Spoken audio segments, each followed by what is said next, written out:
नमस्कार, मैं हूं रंजीत कुमार और शुरू हो चुका है देश का मूड मीटर। आज पहली स्टोरी में आपको बताऊंगा कि 36 घंटे बाद खत्म होने जा रहे महाकुंभ को लेकर कौन सी नई पॉलिटिक्स शुरू हो गई है और कैसे इसके खिलाफ सीएम योगी ने अब तक सबसे बड़ा हमला बोला है। दूसरी स्टोरी में आपको दिखाऊंगा कि पाकिस्तान पर भारत की जबरदस्त जीत के बाद क्यों निशाने पर आ गए हैं आईआईटी बाबा। और तीसरी स्टोरी में आपको यह बताऊंगा कि उस मशीन की पहली तस्वीर जिसे कहा जा रहा है कि सुपर कंप्यूटर्स का बाप है। लेकिन शुरुआत महाकुंभ से जुड़ी सबसे बड़ी खबर की पड़ताल के साथ।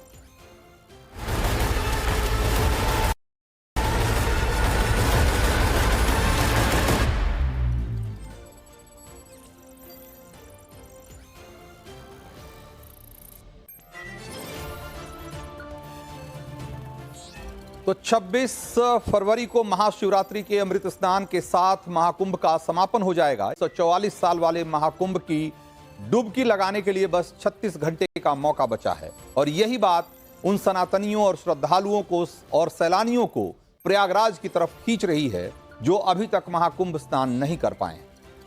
प्रयागराज जाने वाले रास्तों में इसी वजह से लंबे लंबे जाम दिखाई दे रहे हैं और ट्रेनों में ठसाठस भीड़ दिखाई दे रही है।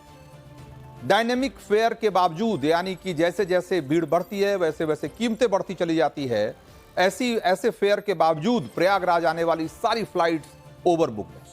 और इन सब के बीच महाकुंभ को लेकर समाजवादी पार्टी की सियासत थमने का नाम नहीं ले रही। अखिलेश कभी भगदड़ और जाम की याद दिला रहे हैं तो कभी 144 साल बाद महाकुंभ के दावे पर सरकार को घेरते दिख रहे हैं। और इसी वजह से आज सीएम योगी ने एक तगड़ा पलटवार किया और पलटवार भी ऐसा कि मुहावरा याद आ गया कि 100 सुनार की एक लुहार की। सुनिए जरा योगी को। किसी ने सच कहा कि महाकुंभ में जिसने जो तलाशा उसको वह मिला। गिद्धों को केवल घास मिली, सुअरों को गंदगी मिली, संवेदनशील लोगों को रिश्तों की खूबसूरत तस्वीर मिली, आस्थावानों को पुण्य मिला, सज्जनों को सज्जनता मिली। तो योगी के एक बयान में ये बहुत कुछ उससे साबित हो रहा है, या एक मैसेज था कि जिस तरह की सियासत समाजवादी पार्टी कर रही है वो असल में उसका मतलब क्या है। तो उन्होंने बताया कि कैसे 2013 के महाकुंभ को अखिलेश यादव ने तुष्टीकरण की सियासत का एक मौका बना लिया था और अल्पसंख्यक मामलों के मंत्री आजम खान को महाकुंभ की जिम्मेदारी सौंपकर वो खुद सैफई महोत्सव की तैयारियों में व्यस्त थे। योगी ने अपने बयान में अखिलेश यादव को 2013 के उस महाकुंभ में प्रयागराज स्टेशन पर मची भगदड़ की भी याद दिलाई जिससे आजम खान ने तब पल्ला झाड़ लिया। योगी ने लगे हाथों यह भी गिना दिया कि महाकुंभ पर अखिलेश की नेगेटिव सियासतें बताती है कि सनातन के सबसे बड़े आयोजन को लेकर उनका रवैया जस का तस और राजनीतिक रोटियां सेकने का जो खेलो पहले खेल रहे थे वही आज भी कर रहे हैं। यहां आपको अखिलेश यादव के उस बयान को जरूर सुनना चाहिए जिस पर योगी ने यह पलटवार किया था। सबसे ज्यादा श्रद्धालुओं को अगर ठेस और सबसे ज्यादा श्रद्धालु अगर कभी अपमानित हुआ है तो वो इनकी सरकार में जो कुंभ का आयोजन हुआ है। कि अभी भी भारतीय जनता पार्टी में बहुत सारे लोग बचे हैं जो स्नान करने नहीं पहुंचे हैं। मार्केटिंग करना, अपने आप को चमकाना, उसमें ये किसी ने किया तो भारतीय जनता पार्टी ने सबसे ज्यादा धर्म को ठेस पहुंचाई है। एनजीटी और यूपी पोल्यूशन बोर्ड जैसे डबल इंजन आपस में टकरा रहे हैं उसी तरह ये दोनों विभाग भी टकरा रहे हैं। अब तो साइंटिस्ट भी टकराने लगे हैं। तो मैं तो कहूँगा ये डबल इंजन सरकार नहीं है। जब से साइंटिस्ट एक दूसरे से टकरा रहे हैं तो ये डबल ब्लंडर वाली सरकार है। तो अखिलेश यादव के आरोपों से ऐसा लगता है कि महाकुंभ के नाम पर जो उकसावे की हर चाल वो महाशिवरात्रि से पहले आजमा लेना चाहते हैं और ऐसा लगता है कि वो मान बैठे हैं कि महाकुंभ के नाम पर पीडीए वाली दाल अब नहीं गलने वाली। तो इसीलिए वो किसी भी कीमत पर 2027 के यूपी चुनाव की जमीन सीएम योगी की तरह अपने पक्ष में तैयार करने में जुटे हैं। और सवाल यह है कि क्या अखिलेश का सियासी दांव यहां काम करेगा। प्रयागराज की तरफ उमड़ रहे जनसैलाब पर अगर गौर करिए तो जवाब मिलता है कि उनमें न तो भगदड़ का डर दिखता है और न ही उनकी जुबान पर महाकुंभ से हो रही या महाकुंभ को लेकर हो रही नेगेटिव सियासत की कोई चर्चा है। और ऐसा लगता है कि इस तरह की पॉलिटिक्स का कम से कम श्रद्धालुओं पर तो कोई असर नहीं। प्रयागराज महाकुंभ अब अपने समापन की ओर आगे बढ़ रहा है, लेकिन लोगों में उत्साह और ऊर्जा खत्म होने का नाम नहीं ले रहा है। अभी भी माना जा रहा था कि रविवार शनिवार के दिन भीड़ ज्यादा होगी, उसके बाद भीड़ कम होना शुरू हो जाएगी, लेकिन आज देखिए सोमवार है, वीकेंड खत्म हो चुका है, लेकिन आज भी बिल्कुल वही हालात आपको नजर आएंगे। हर हर महादेव के नारे के साथ जो है वो लोग आगे बढ़ते हुए नजर आ रहे हैं और देखिए कितनी बड़ी संख्या लोगों की है जो यहाँ पर पहुंच रहे हैं संगम में स्नान करने के लिए, दर्शन करने के लिए। कहाँ से आए? मेरठ से। कैसा लग रहा है संगम में? बहुत मजा आ रहा है जी, ऐसी सुविधा कभी पहले नहीं देखने को मिली है। कहाँ से आए? हरियाणा से। कैसा लग रहा है आपको? बहुत अच्छा लग रहा है। अच्छा लग रहा है जी। आप लोग? जय श्री राम, मेरठ से। कैसा लग रहा है? बहुत आनंद में है जीवन। अच्छा लग रहा है? बहुत बढ़िया लगा। बहुत बढ़िया लग रहा है आप लोगों को? बहुत बढ़िया, बहुत बढ़िया लगा, बहुत बढ़िया लगा। जय गंगा मैया, बोलो गंगा मैया की जय। तो ये लोगों में उत्साह है और ऊर्जा आपको देखने को मिल रहा है और देखें यहाँ पर कितनी बड़ी संख्या जो है वो लोगों की आपको नजर आएगी जो यहाँ पर संगम में स्नान करने के लिए पहुंचे हैं। तो श्रद्धालुओं की अगर बातों को आप सुने, जो जा रहे हैं लोग महाकुंभ में, अगर उनसे बात की जा रही है, उसमें से एक भी व्यक्ति ऐसा नहीं मिला जो कि ये कहे कि वहां पर किसी तरह की अव्यवस्था या किसी तरह की कमी की वजह से उसे कोई दिक्कत हो रही है। दिक्कत हो भी रही है तो उसे वो तीर्थ यात्रा में होने वाली छोटी मोटी दिक्कतें समझकर उसे बिल्कुल नजरअंदाज कर रहे हैं और ये बात योगी बहुत अच्छी तरह समझते हैं। लेकिन अखिलेश यादव बार बार इन्हीं मुद्दों को उठाते रहे हैं क्योंकि उन्हें ये इस बात का अंदाजा हो चुका है कि महाकुंभ के आखिरी अमृत स्नान में डुबकी का एक नया रिकॉर्ड बनता हुआ दिखाई दे रहा है और जिस तरीके से भीड़ पूरे देश भर से महाकुंभ की तरफ उमड़ रही है, ऐसा लग रहा है कि मौनी अमावस्या से भी ज्यादा श्रद्धालु संगम में डुबकी लगा सकते हैं और वो ये बात समझ रहे हैं कि इसका एक सीधा संदेश जाएगा कि मौनी अमावस्या के भगदड़ के नाम पर सीएम योगी को महाकुंभ में जो घेरने की रणनीति बनाई गई थी वो एक तरीके से फेल हो गई। इधर सीएम योगी ने भी ठान रखा है कि उन्हें कोई मौका इस बार देना नहीं। उन्होंने महाशिवरात्रि पर श्रद्धालुओं के फुल प्रूफ स्नान की एक तगड़ी प्लानिंग कर रखी है और महाशिवरात्रि का अमृत स्नान किसी भी बाधा के पूरा हो, किसी तरह की उसमें दिक्कत नहीं आए, इसके लिए योगी ने पूरी ताकत झोंकी हुई। पिछले 3 स्नान में वो खुद वॉर रूम में बैठकर महाकुंभ के इंतजाम पर नजर रख रहे थे और अमृत स्नान में रिकॉर्ड तोड़ श्रद्धालुओं के आने के अनुमान के बाद उन्होंने यूपी के आला अफसरों को सीधे सीधे मैदान में उतार दिया है। तो महाकुंभ में आ रही भीड़ को व्यवस्थित रखने और जाम से निपटने के लिए आईजी लेवल के अफसर ग्राउंड में उतरे हुए हैं। बैरिकेड और डायवर्जन के जरिए भीड़ को कंट्रोल किया जा रहा है। रेलवे स्टेशन से लेकर संगम एंट्री पॉइंट पर कई जगह पे होल्डिंग एरिया बनाकर भीड़ के दबाव को कम करने की कोशिश की जा रही है और यही वजह है कि सड़कों पर जबरदस्त भीड़ के बावजूद प्रयागराज में सब कुछ कंट्रोल में दिखाई दे रहा है। पुलिस प्रशासन चौकस है, खुद भीड़ भी नियंत्रित होकर चल रही है, संभल कर चल रही है, निर्देशों का पालन करती हुई दिखाई दे रही है क्योंकि लोगों को इस बात का अंदाजा है कि अगर उन्होंने लापरवाही बरती, अपनों का और दूसरों का ख्याल नहीं रखा तो फिर जो मुश्किलें खड़ी होगी उसके लिए किसी को दोषी ठहराना गलत होगा। मौनी अमावस्या सीएम योगी ने हर अमृत स्नान के लिए ऐसी व्यवस्था लागू की है कि भगदड़ की गुंजाइश न के बराबर और यही वजह है कि महाकुंभ पर नेगेटिव राजनीति करने में जुटे अखिलेश अब आरोपों के नाम पर महाकुंभ में अधर्म का आरोप लगा रहे हैं। कह रहे हैं कि बीजेपी के कई नेताओं ने खुद अभी तक स्नान नहीं किया है। अखिलेश की कोशिश यही दिखाई देती है कि किसी भी तरीके से 2025 के महाकुंभ के भव्य आयोजन पर उंगली उठाते रहें, उसे दागदार दिखाते रहें। पीएम मोदी ने कल इसी सोच पर उंगली उठाई थी कि नेताओं का एक वर्ग ऐसा है जो धर्म का मखौल उड़ाता है, उपहास उड़ाता है, लोगों को तोड़ने में जुटा है और बहुत बार विदेशी ताकतें भी इन लोगों का साथ देकर देश और धर्म को कमजोर करने की कोशिश करती दिखती है।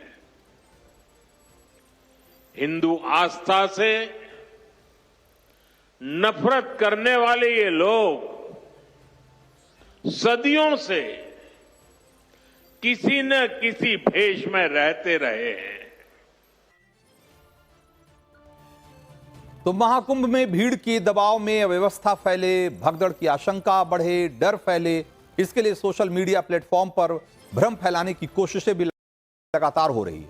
ये कोशिशें किसके इशारे पर हो रही है? सीएम योगी ने इसकी पोल खोलने की तैयारी भी कर ली है। अब तक 171 सोशल मीडिया अकाउंट्स की पहचान हो चुकी है जो इस काम में लगे हुए थे। 34 आरोपियों पर मुकदमा तक दर्ज किया जा चुका है। योगी सरकार की इस कार्रवाई के बाद महाकुंभ पर उंगली उठाने की रणनीति पार्टी ने बदल ली। संगम का पानी गंदा होने का आरोप लगाया गया और उसमें कॉलीफॉर्म और दूसरे बैक्टीरिया की मात्रा जो सामान्य है उससे कई गुना ज्यादा होने का भी दावा किया गया। हालांकि ऐसे दावे वैज्ञानिक जांच के बाद खारिज कर दिए गए और यही वजह है कि अब सारे दावे जब या यूं कहे कि सारे हथकंडे अगर फेल होते हुए दिखाई दे रहे हैं तो अब हर रोज एक नया हथकंडा, एक नया तरीका ढूंढा जा रहा है। सीरियसली नहीं लेते तो समझ में नहीं आता है कि उन्हें इतना सीरियसली लोग क्यों लेते हैं और क्यों इतना भाव दे रहे हैं। चलिए अब आगे बढ़ते हैं और रुख करते हैं मूड मीटर की आज तीसरी स्टोरी का और आपको बताते हैं कि किस मशीन को वैज्ञानिकों ने बताया है सुपर कंप्यूटर का बाप।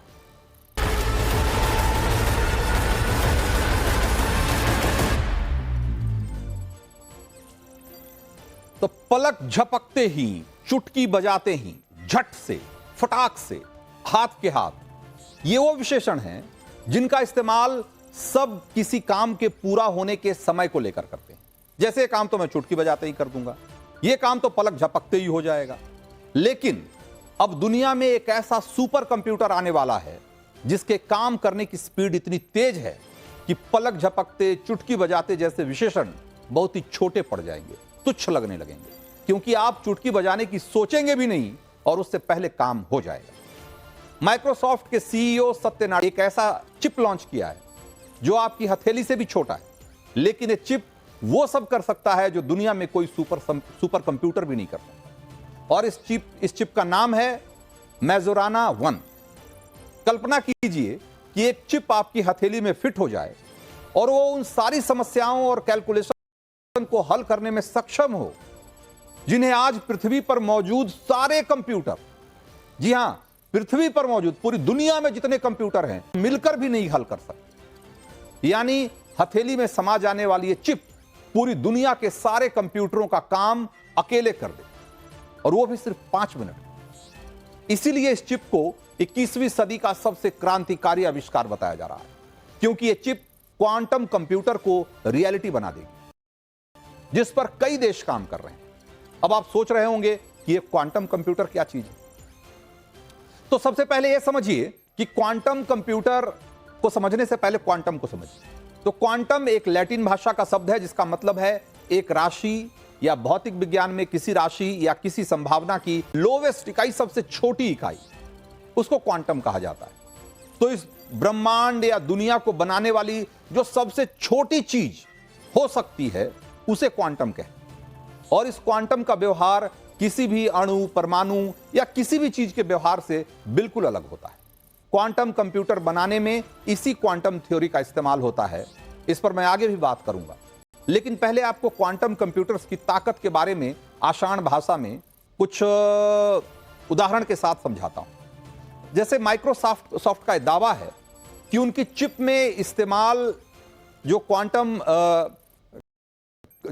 चिप के इस्तेमाल से जो क्वांटम कंप्यूटर बनेगा वो 6.18 सेकंड में जो गणना कर सकता है, जो कैलकुलेशन कर सकता है, उसे करने में सुपर कंप्यूटर को 47 साल लग सकते हैं। सोचिए, माइक्रोसॉफ्ट का यह भी दावा है कि अभी दुनिया में जो सबसे शक्तिशाली सुपर कंप्यूटर है, क्वांटम कंप्यूटर उससे भी 24 करोड़ गुना ज्यादा शक्तिशाली होगा। 24 गुना नहीं, 24 करोड़ गुना ज्यादा शक्तिशाली होगा। और माइक्रोसॉफ्ट का दावा है कि जिस सुपर कंप्यूटर को जिस कैलकुलेशन को करने में 10 खरब साल लगेंगे, मतलब कि 10 के आगे 24 जीरो जोड़िए और फिर जो संख्या आती है उतने साल लगेंगे। 10 खरब नहीं, यानी कि ये ब्रह्मांड का वजूद जितने दिनों से है उससे भी ज्यादा समय, यानी कि यूं समझिए कि इंफिनिटी, अनंत से भी ज्यादा समय लग सकता है, उस काल को क्वांटम कंप्यूटर 5 मिनट में कर देगा।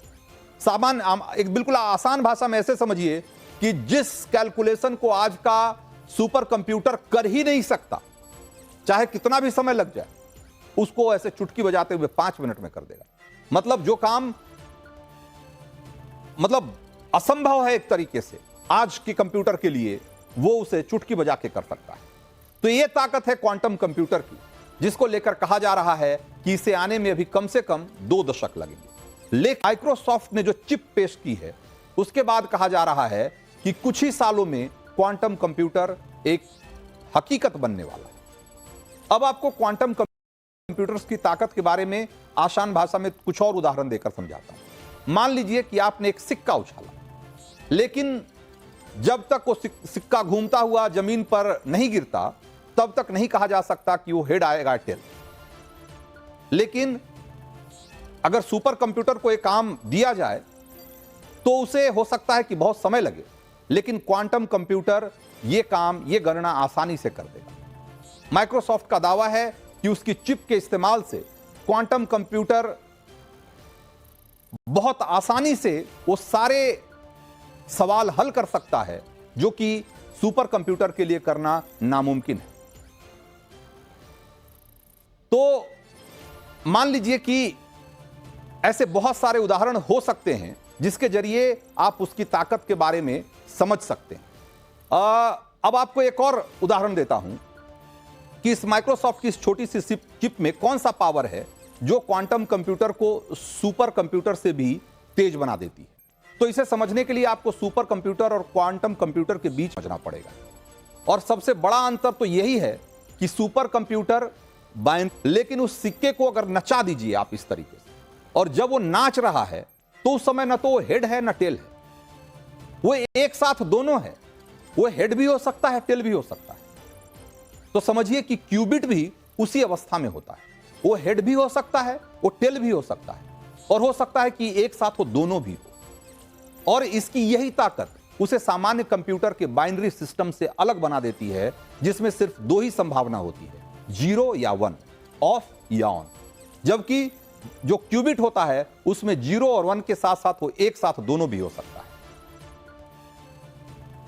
तो जो क्वांटम कंप्यूटर के आ जाने से दुनिया में क्या क्या चीजें बदल जाएगी, इसके बारे में जब आप जानेंगे तब आपको समझ में आएगा कि ये दुनिया में क्यों सबसे क्रांतिकारी आविष्कार कहा जा रहा है। ये माना जा रहा है कि इस क्वांटम कंप्यूटर के आ जाने के बाद दुनिया में बहुत सारी ऐसी समस्याएं, जिसमें कि बहुत सारी बीमारियों की दवाइयां और उनके वैक्सीन तक बनाना बहुत ही आसान हो जाए।